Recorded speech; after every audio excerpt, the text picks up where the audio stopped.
Hello student, this is part 4 of chapter number 4, that is climate. In the previous video we discussed about the factors affecting climate. ठीक है, हमने climate को कौन कौन से factors affect करते हैं हमने वो 6 फैक्टर्स रीड किए थे, जिसमें latitude, altitude, distance from the sea and oceanic currents, relief features, हमने वो 6 फैक्टर्स को स्टडी किया. तो those are the factors affecting the climate. But now in this video we will discuss about the factors affecting India's climate. India की climate को कौन से factors affect करेंगे, अब हमें वो स्टडी करना है. फैक्टर्स हमारे वही रहेंगे, like in our second video we already said that हमारे जो फैक्टर्स होंगे वो सेम रहेंगे, बट वो फैक्टर्स जो है वो आपके वेरी करेंगे. मीन्स क्लाइमेट को एक सिंपल जनरल क्लाइमेट, वर्ल्ड की क्लाइमेट और एक इंडिया की क्लाइमेट, दोनों के ऊपर जो इफेक्ट होगा वो अलग अलग होगा. कैसे, देखिए फर्स्ट जो हमारा लैटिट्यूड है, हमने उसमें भी लैटिट्यूड किया था. Here also we doing latitude. जो फर्स्ट फैक्टर हमारा है जो इंडिया की क्लाइमेट को अफेक्ट करेगा वो है लैटिट्यूड. तो लैटिट्यूड कैसे है, देखिए latitude as you all know हमने प्रीवियस वीडियो में भी किया था, थर्ड वीडियो में, जिसमें हमने फैक्टर्स अफेक्टिंग क्लाइमेट किया था, उसमें भी लैटिट्यूड आता था. तो लैटिट्यूड्स क्या होती है, जनरली हमारी जो ऐसे करके हॉरिजॉन्टल लाइंस होती हैं, ठीक है, लेटी हुई lines, they are called latitudes. Like हमारा 8 डिग्री 4 मिनट यहाँ पे ये लैटिट्यूड है इंडिया का, जहाँ से इंडिया की बाउंड्री स्टार्ट होती है, और इंडिया का एक्सटेंट कहाँ पे है, नॉर्थ में 37 डिग्री 6 मिनट. ठीक है, तो ये हमारी इंडिया का लैटिट्यूड है 8 डिग्री टू 37 डिग्री. तो हमारा इंडिया जो है इस लैटिट्यूड में है. अब आपके माइंड में क्वेश्चन आया होगा that why we are calculating latitudes only. हम क्लाइमेट के फैक्टर्स में सिर्फ लैटिट्यूड को ही स्टडी क्यों कर रहे हैं, हम लॉन्गिट्यूड्स को स्टडी क्यों नहीं कर रहे हैं. मीन्स क्या लॉन्गिट्यूड की कोई इंपॉर्टेंस नहीं है. एक्चुअल में जो लॉन्गिट्यूड्स हैं, लाइक देखिए आपका यहाँ पे लॉन्गिट्यूड आता है, एक आपका जो लॉन्गिट्यूड है वो यहाँ पे आता है. ठीक है, ऐसे आपके बहुत सारे लॉन्गिट्यूड्स हैं. तो ये लॉन्गिट्यूड्स के हैं, एक्चुअल में लॉन्गिट्यूड्स इंपॉर्टेंट तो होते हैं, बट क्लाइमेट के रिलेशन में या क्लाइमेट के अकॉर्डिंग अगर हम बात करें then they are not important. Because जो लैटिट्यूड होता है वो हमारे लिए इम्पोर्टेंट क्यों है, क्योंकि लैटिट्यूड जो है वो क्लाइमेट को इफेक्ट करेगा. और जो लॉन्गिट्यूड्स हैं, लॉन्गिट्यूड्स इंपॉर्टेंट क्यों नहीं है क्लाइमेट के रिलेशनशिप में, बिकॉज जो लॉन्गिट्यूड्स हैं, हर लॉन्गिट्यूड को, चाहे वो नियर बाय है, फार है, जैसे भी है, हर लॉन्गिट्यूड को जो सन रेज है वो इक्वल अमाउंट में मिलती है. और हम लैटिट्यूड को क्यों स्टडी कर रहे हैं, बिकॉज सन रेज ही तो इम्पोर्टेंट है. सन रेज की वजह से ही लैटिट्यूड्स को ज़्यादा सन रेज, या आपका हॉट क्लाइमेट या आपकी जो कोल्ड क्लाइमेट सन रेज की वजह से होती है. जिन लैटिट्यूड्स को सन रेज ज़्यादा मिलती है वहाँ पे आपको हॉट क्लाइमेट मिलेगी, और जो एरियाज जो है आपके सन रे से दूर होते जाएंगे उन एरियाज की क्लाइमेट क्या होगी, कोल्ड होती जाएगी. Same with the pressure also, same with wind also.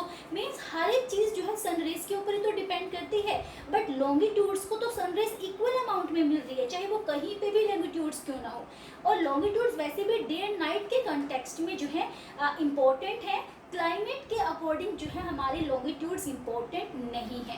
That's why हम लॉन्गिट्यूड को कंसीडर नहीं करते हैं, वी जस्ट कंसीडर लैटिट्यूड्स. तो अब देखिए जो इंडिया की क्लाइमेट है वो किसके ऊपर डिपेंड करती है, India's climate depends on its latitudinal extent. ये 8 degree 4 minute to 37 degree 6 minute north direction तक जो हमारा लैटिट्यूडनल एक्सटेंट है, इसके ऊपर हमारी इंडिया की जो क्लाइमेट है वो डिपेंड करेगी. तो देखिए आपका जो ट्रॉपिक ऑफ कैंसर है 23 degree and half, Tropic of Cancer आपका यहाँ पे गुजरात से क्रॉस होता हुआ एमपी, छत्तीसगढ़, बिहार, वेस्ट बंगाल और उसके बाद त्रिपुरा, और यहाँ से जो है ये मिजोरम, यहाँ से क्रॉस होता हुआ जाता है. तो ये हमारी क्या है 23 degree and half Tropic of cancer.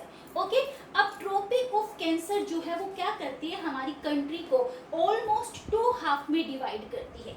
One part is here southern India and one part is here northern India. अब इसमें क्या होते हैं, जो 2 पार्ट में डिवाइड किया, part lying south of the Tropic of Cancer. ये ट्रॉपिक ऑफ कैंसर है, इसके जो साउथ में पार्ट है, part lying south of the Tropic of Cancer, ये हम मान लेते हैं हमारा फर्स्ट पार्ट है. और part lying north to the Tropic of Cancer, north to the Tropic of Cancer, Tropic of Cancer के नॉर्थ में जो पार्ट है हम इसको सेकेंड पार्ट मान लेते हैं। ओके तो जो part lying south of the Tropic of Cancer है ये हमारा कौन सा होगा, ये हमारा होगा ट्रॉपिकल क्लाइमेट वाला रीजन। ठीक है, यहाँ की क्लाइमेट कैसी होगी, ट्रॉपिकल होगी। वाई ट्रॉपिकल क्यों होगी वो हम अभी डिस्कस करेंगे। और जो सेकंड पार्ट है, part lying north to the Tropic of Cancer, Tropic of Cancer के जो नॉर्थ वाला पार्ट है यहाँ पे किस टाइप की क्लाइमेट होगी, आपकी सब ट्रॉपिकल टाइप की क्लाइमेट होगी। ठीक है, ये आपका सब ट्रॉपिकल टाइप ऑफ क्लाइमेट है, या हमारी ट्रॉपिकल टाइप ऑफ क्लाइमेट है। एज यू कैन सी है जो इंडिया है वो दोनों ही पार्ट में पड़ता है, ट्रॉपिकल में भी और सब ट्रॉपिकल में भी। ये जो हमारा कोस्टल एरिया वाला पार्ट है, कोस्टल एरिया की वजह से यहाँ पर जो आपकी क्लाइमेट है वो ऑलमोस्ट सेम रहती है। विंटर सीजन है या समर सीजन है, दोनों में ही क्या होता है, यहाँ पर ज़्यादा डिफरेंस आपको देखने को नहीं मिलेगा। बट जो सब ट्रॉपिकल क्लाइमेट है, सब ट्रॉपिकल वाला जो हमारा एरिया है इंडिया का, इन एरियाज में क्या होता है, समर सीजन में यहाँ पे बहुत ज़्यादा हॉट क्लाइमेट होती है, और विंटर सीजन में कुछ एरियाज में लाइक हमारा ये जो हिली एरियाज है यहाँ पे आपको स्नोफॉल भी देखने को मिलेगी। Okay, because of the altitude, altitude हमने किया था ना हमारे क्लाइमेट के फैक्टर में, तो वो इंडिया के कंटेक्स्ट में भी अप्लाई होता है। हाइट की वजह से जो हाइट वाले एरिया हैं, हिली एरियाज हैं, वहाँ पे क्या होता है, विंटर सीजन में रेनफॉल होती है, सॉरी स्नोफॉल होती है। तो स्नोफॉल जो है इस एरियाज में होगी। ओके, तो यानी क्या हुआ, इंडिया जो है दोनों ही पार्ट्स में लाई करता है, ट्रॉपिकल क्लाइमेट भी है इंडिया के अंदर और सब ट्रॉपिकल टाइप ऑफ क्लाइमेट भी है। ओके, सो ये जो इफेक्ट आता है लैटिट्यूड का आता है, हमारा जो एरिया है ट्रॉपिकल क्लाइमेट में भी आता है और सब ट्रॉपिकल क्लाइमेट में भी आता है। ट्रॉपिकल क्लाइमेट के अंदर जो क्लाइमेट होगी वो ऑलमोस्ट जो है सेम होगी, टेम्परेचर में, रेनफॉल में बहुत ज़्यादा डिफरेंस या वेरिएशंस नहीं आएंगी। बट जो सब ट्रॉपिकल क्लाइमेट वाला एरिया है यहाँ पे टेम्परेचर में वेरिएशंस होंगी।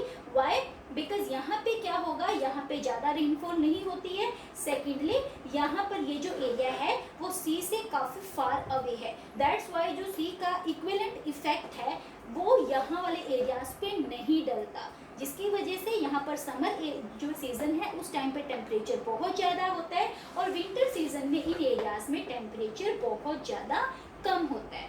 So this is the effect of latitude. Now we will discuss the effect of altitude. So student, what is altitude?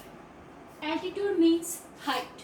Okay, तो हाइट क्या, जैसे हमने क्लाइमेटिक फैक्टर्स में किया था, जो फैक्टर्स अफेक्टिंग क्लाइमेट हैं उसमें भी सेम था कि एल्टीट्यूड जो है, जो भी प्लेसेस हाइट पे होंगे, जो प्लेसेस हिली एरियाज में होंगे वहाँ पे टेम्परेचर क्या होगा, कम होगा।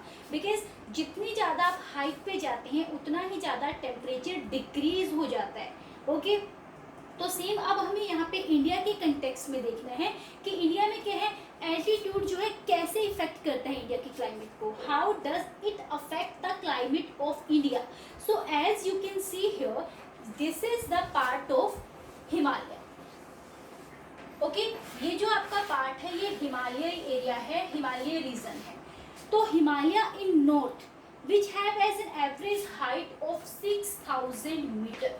ठीक है, यहाँ पे जो हिमालय की एवरेज हाइट है, हिमालय के अंदर जितनी भी हिल्स हैं उनकी जो एवरेज हाइट है वो 6000 मीटर है। तो ये जो 6000 मीटर की हाइट वाला जो माउंटेन्स है ये क्या करते हैं, it prevents the cold wind from central Asia from entering the sub continent. यहाँ पर जितना जैसे आपका तिब्बतियन प्लेट्यू है, यहाँ से जो आपकी जो कोल्ड विंड आती है, इन कोल्ड विंड से क्या करता है, हिमालय माउंटेन हमारे इंडिया को प्रिवेंट करता है, बचाता है। अगर ये कोल्ड विंड इंडिया में एंटर कर जाए तो क्या होगा, इंडिया के अंदर जो विंटर होंगे, जो अभी अभी तो हमें क्या लगता है कि विंटर सीजन में हमें बहुत ज़्यादा कोल्ड नहीं फील होता है, मतलब ठीक है हम इंजॉय करते हैं विंटर सीजन को। बट अगर ये कोल्ड विंड इंडिया में एंटर करती है तो इंडिया का जो क्लाइमेट होगा वो ऐसा नहीं होगा जैसे अभी है, टोटली चेंज हो जाएगा। ओके, तो हिमालय क्या है, एज अ बॉडीगार्ड हमारे लिए काम करता है, कोल्ड विंड को इंडिया में एंटर करने से रोकता है। सेकेंडली हिमालय माउंटेन क्या करता है, जब आपका ये दिसंबर और जैन का मंथ होता है उस टाइम मानसून तो नहीं होती ना, बट फिर भी रेनफॉल होती है। वो रेनफॉल क्यों होती है? वेस्टर्न डिस्टर्बेंसेस की वजह से। वो वेस्टर्न डिस्टर्बेंसेस टॉपिक हमारा अलग से आएगा, हम उसको अच्छे से एक्सप्लेन करेंगे, बट अभी जस्ट आप ऐसे अंडरस्टैंड कीजिए कि जो वेस्टर्न डिस्टर्बेंसेस है, वो जो विंड्स है, वो मेनली हमारी आती है मेडिटेरियन सी से, ठीक है। उसकी लोकेशन हम बाद में देखेंगे। मेडिटेरियन सी मतलब कि यहाँ वाली साइड से, इधर जो आपका अफ्रीका से ऊपर वाला एरिया है, वहाँ से विंड्स आती हैं, और वो विंड जो है ईरान, इराक, पाकिस्तान को क्रॉस करती है, ठीक है। अब अगर यहाँ पे हिमालय माउंटेन नहीं होता तो वो सीधा ऐसे क्रॉस कर जाती, बट बिकॉज यहाँ पे Himalaya mountain as a barrier काम करता है, तो ये विंड क्या है, यहाँ पे आके हिमालय माउंटेन से स्ट्राइक करके इंडिया में डाइवर्ट हो जाती है, और दिसंबर जैन के मंथ में Punjab, Haryana, UP in areas में रेनफॉल होती है। तो मीन्स क्या है, हिमालय माउंटेन ये है, हमें दिसंबर और जैन में प्रेसिपिटेशन भी हिमालय माउंटेन की वजह से हमें मिलती है। तो हिमालय माउंटेन ने क्या किया, हमें कोल्ड विंड से भी प्रिवेंट किया, प्लस प्रेसिपिटेशन का भी एक रोल प्ले किया। उसके बाद नेक्स्ट जो आता है, देखिए जितने भी, अब ये यहाँ की जो हाइट है वो 6000 मीटर है। जो नीचे वाले एरियाज है यहाँ पे हाइट थोड़ी सी और कम मिलेगी, प्लेटो एरियाज में हाइट ऐसे ही थोड़ी और कम मिलेगी, और ये जो हमारा वेस्टर्न घाट है, वेस्टर्न घाट वाले जो एरियाज है यहाँ पर भी जो वेस्टर्न घाट है, इसकी वजह से जो मॉनसून आता है तो उस टाइम पे इन एरियाज में भी रेनफॉल होती है। तो मीन्स जो एल्टीट्यूड है, हाइट है, वो क्या करता है, हमारे इंडिया के अंदर क्लाइमेट को कंट्रोल करने का काम करता है। एल्टीट्यूड की वजह से जो है किसी भी एरिया की जो क्लाइमेट है वहाँ पे क्या होती है, रेनफॉल होने के बाद क्लाइमेट जो है वो कोल्ड क्लाइमेट में चेंज हो जाती है, या वो क्लाइमेट अगर बहुत ज़्यादा एक तरह से हॉट क्लाइमेट है तो उससे काफ़ी ज़्यादा रिलीफ मिल जाता है। तो ये जो एल्टीट्यूड फैक्टर है वो हमारे इंडिया की क्लाइमेट को काफ़ी हद तक कंट्रोल करता है। उसके बाद नेक्स्ट जो हमारा टॉपिक होगा that is number 3, pressure and surface winds. तो प्रेशर एंड सरफेस विंड्स जो है वो कैसे इंडिया की क्लाइमेट को इफेक्ट करेगा। Okay, as you all know that India's climate and associated weather condition in India are governed by the following atmospheric condition।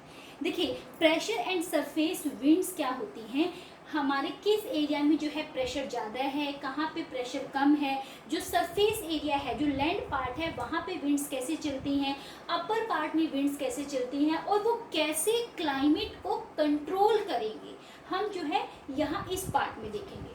तो इस फैक्टर में जो प्रेशर एंड सरफेस विंड है ये बहुत इंपॉर्टेंट फैक्टर है, इसमें हम इन 3 पॉइंट्स को स्टडी करेंगे। फर्स्ट आता है प्रेशर एंड सरफेस विंड, जो मैंने अभी अभी आपको बताया कि आपका कहाँ पे लो प्रेशर है, कहाँ पे हाई प्रेशर है, कैसे वो हाई और लो प्रेशर क्लाइमेट को, इंडिया की क्लाइमेट को स्पेशली इफेक्ट करेगा। सेकेंड में हमारा अपर एयर कंडीशन। अपर एयर कंडीशन मीन्स क्या है कि आप फॉर एग्जाम्पल आप जो है किसी भी लैंड पार्ट पे, आप यहाँ पे लैंड पार्ट पे खड़े हैं, तो लैंड पार्ट पे जो विंड आपको, आप फेस कर रहे हो, जो विंड आपको फील हो रही है वो तो आपके सामने से आ रही है ना, वो तो सरफेस विंड हुई।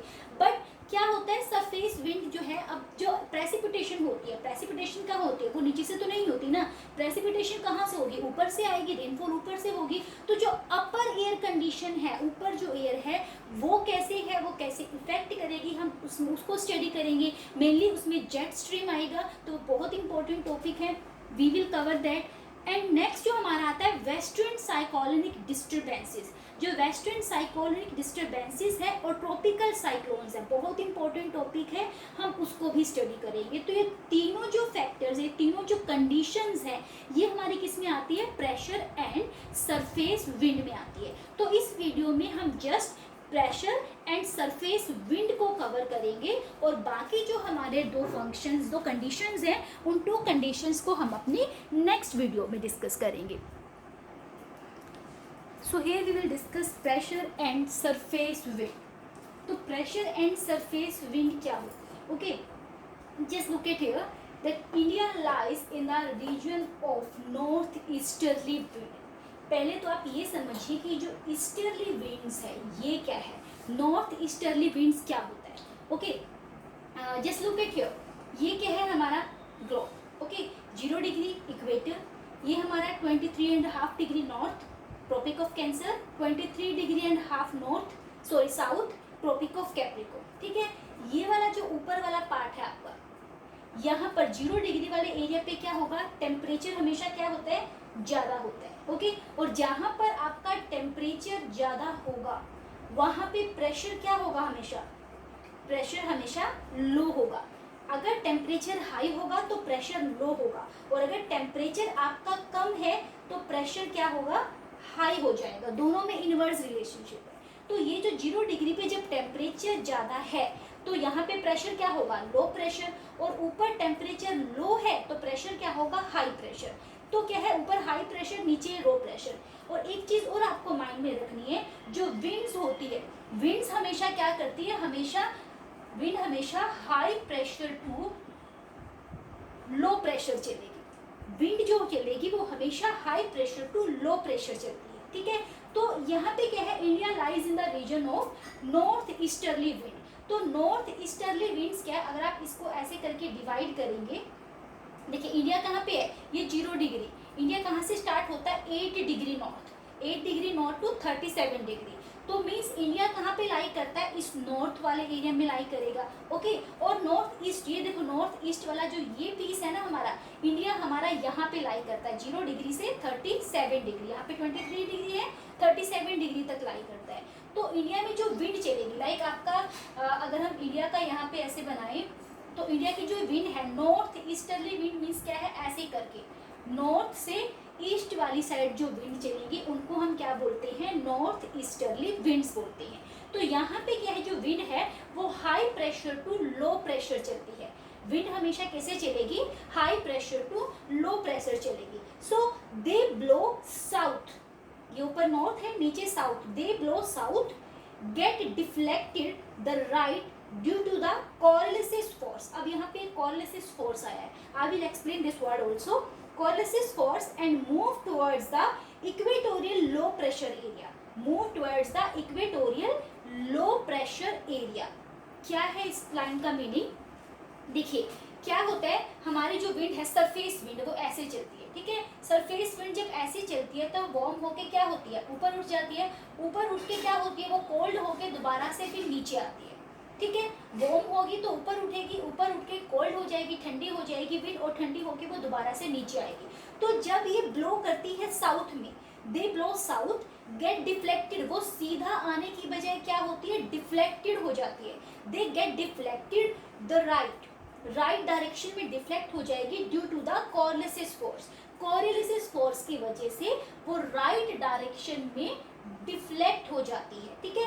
And move towards the equatorial low pressure belt, और जो इक्वेटोरियल लो प्रेशर बेल्ट है हमारी, इसकी साइड जो है मुड़ जाती है। तो ये क्या होती है, ये विंड है, ठीक है, कॉर्लिसिस फोर्स है, जिसकी वजह से जो विंड होती है वो अपनी राइट डायरेक्शन में डिफ्लेक्टेड हो जाती है। अब ये कॉर्लिसिस फोर्स है क्या, देखिए कॉर्लिसिस फोर्स क्या होती है, ये एक ऐसी फोर्स होती है जो रिस्पॉन्सिबल होती है for the deflection of winds towards the right in the northern hemisphere, towards the right in the northern hemisphere, and towards the left in the southern hemisphere. Coriolis force की वजह से क्या होता है, जो नॉर्थ हेमिस्फीयर होता है वहाँ पे विंड्स राइट डायरेक्शन में मुड़ जाती हैं, और जो साउथ सदर्न हेमिस्फीयर है, सदर्न हेमिस्फीयर में जो विंड्स है वो अपनी लेफ्ट डायरेक्शन, देखिए इनकी लेफ्ट डायरेक्शन इधर है, इसकी राइट डायरेक्शन इधर है, तो वो यहाँ पर लेफ्ट डायरेक्शन में मुड़ जाती हैं। तो ये होती है कॉर्लिसिस फोर्स। अब कॉर्लिसिस फोर्स जो की वजह से विंड की डायरेक्शन चेंज क्यों होती है, ठीक है, ये भी एक लॉजिक सा क्वेश्चन है। आपको मैं एक फिगर दिखाती हूँ, उसके बाद आप इस चीज़ को अच्छे से अंडरस्टैंड कर पाएंगे। ये student just look at this picture. इसमें क्या हो रहा है, देखिए ये जो विंड है, ये जो बॉल है, ये बॉल क्या कर रहे हैं, इधर वाली साइड थ्रो कर रहा है, ठीक है। बट ये बॉल कहाँ जाती है, वो इधर कर रहा है, वो इधर जा रही है, इस वाली साइड से कर रहा है तो इस साइड जा रही है। Just look at this picture.